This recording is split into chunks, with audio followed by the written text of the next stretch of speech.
Walang nagtrapon. Na guys, ano mga pampatos.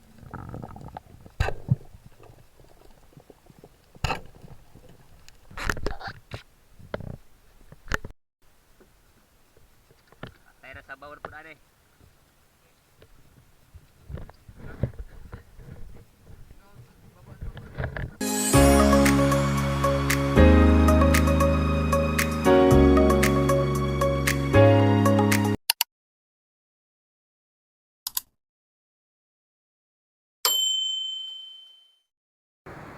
What's up mga kol, maligayang pagbabalik.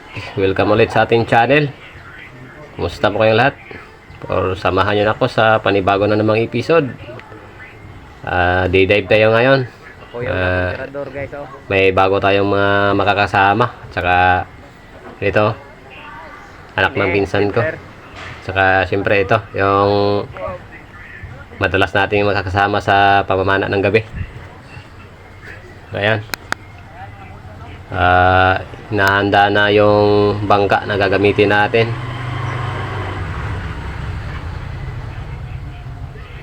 Medyo maalon sa araw na to at saka parang malabo yung dagat, pero susubok pa rin tayo. So ayan, hinahanda na ng operator natin yung kanyang makina na gagamitin natin. Let's go guys. Kaya tara, samahan nyo ko. Panoorin nyo po hanggang dulo. Salamat. Shout out nga pala kay Beres Piro. Maraming salamat sa iyo tol. Ayan. Let's go. So dito, bago tayo aalis, pinagmamasdan ko muna tong tabi. At saka medyo malaki talaga yung mga alon. Kaya tingnan na lang natin kung anong pwedeng makuha natin. So yan mga kol, nakapatong na tayo sa bangka natin. Sinisimula na ng paandarin yung operator natin yung makina. Pero medyo naninibago pa to kasi bago pa lang kasi itong unit nila. Kaya di pa niya kabisado kung paano paandarin.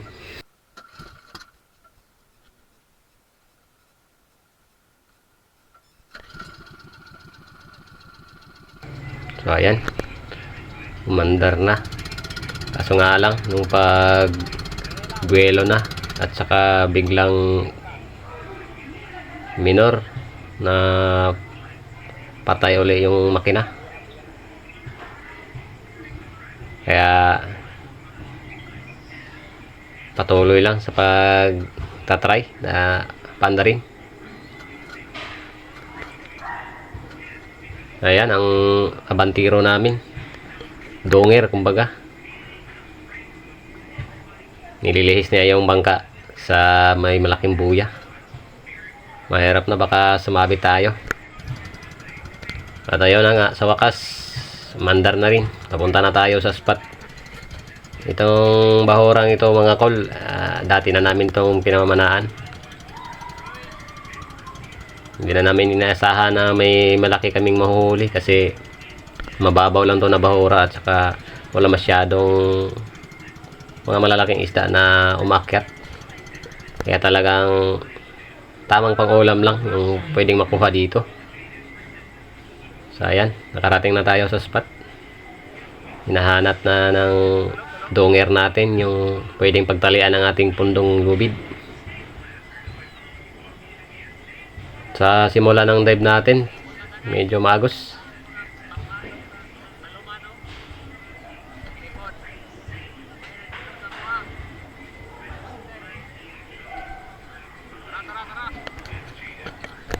So ayan, sabi naman ng donger natin na okay daw, kayang-kaya lang daw yung agos. Kaya tara, dive na.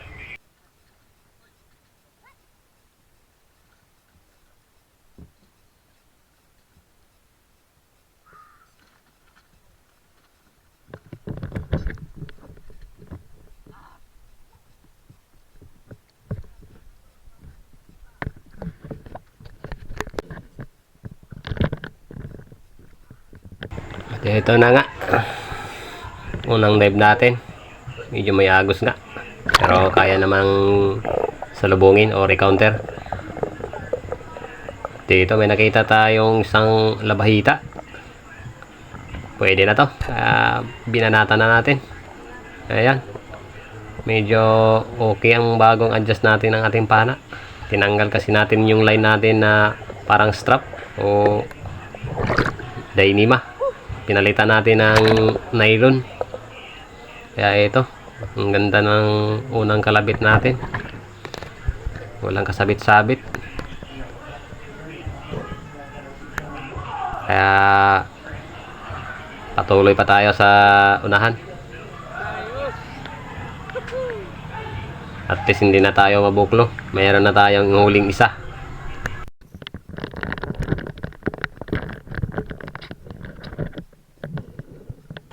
Tsaka sa next dive natin, pangalawang dive, may nakita tayong isang isda col na parang stripe yung kulay.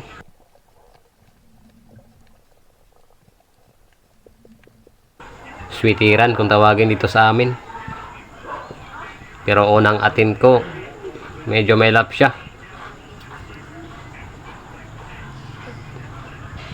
Ayun, pumasok. Hindi ko na lang pinilit. At mahon muna ako. Pero andyan lang yan. Babalikan natin. Hindi yan aalis kasi territorial yan na klase ng isda. Andyan lang yan. Pahinga muna tayo ng konti. Saka natin babalikan. At ayun na nga, nakapagpahinga na tayo. Kaya babalikan natin.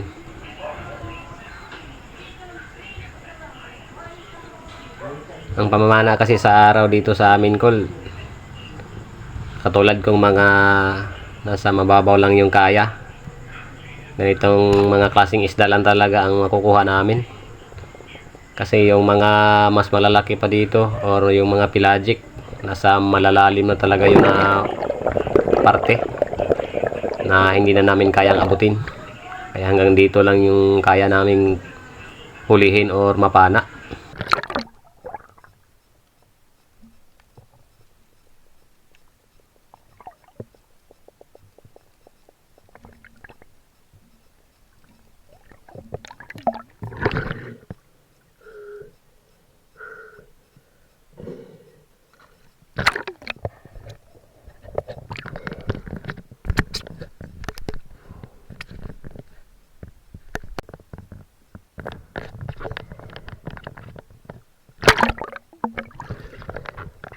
So dito, Col, last dive na natin. May mga isda tayong nakukuha. Kaso di na natin na-videohan kasi nandun sa malabo na parte yun natin na pana. At dito na yung panghuling dive natin. May nakita tayong malaking tipay o isang clam na talagang napakalaki. Ngayon pa ako nakakuha or nakakita ng ganito kalaking clam. Kaya tinanggal ko na at kinuha. Masarap to kilawin. So yun guys, panoorin nyo na lang po hanggang dulo. Maraming salamat po, lalong lalo na po sa mga subscriber natin at mga viewers. Pero siyempre, unang-una po sa ating mahal na Panginoon. Maraming salamat po, Lord. Abangan nyo na lang po sa susunod na video na ilalabas natin. Maraming salamat. Pigado man atong kuha ron, Col. Kinira yung daginot.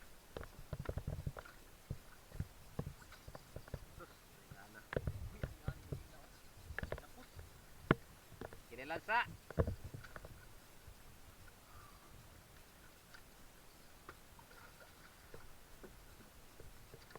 Tayo sa bawal po na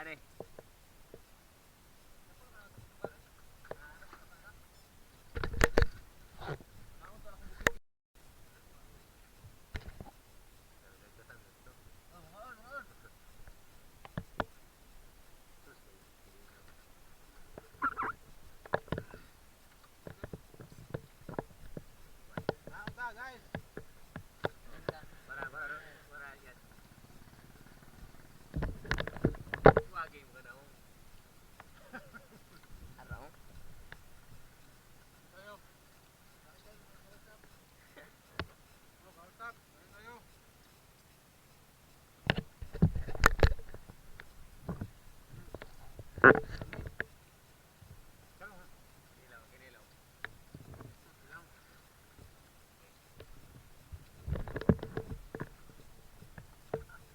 na hinon sila.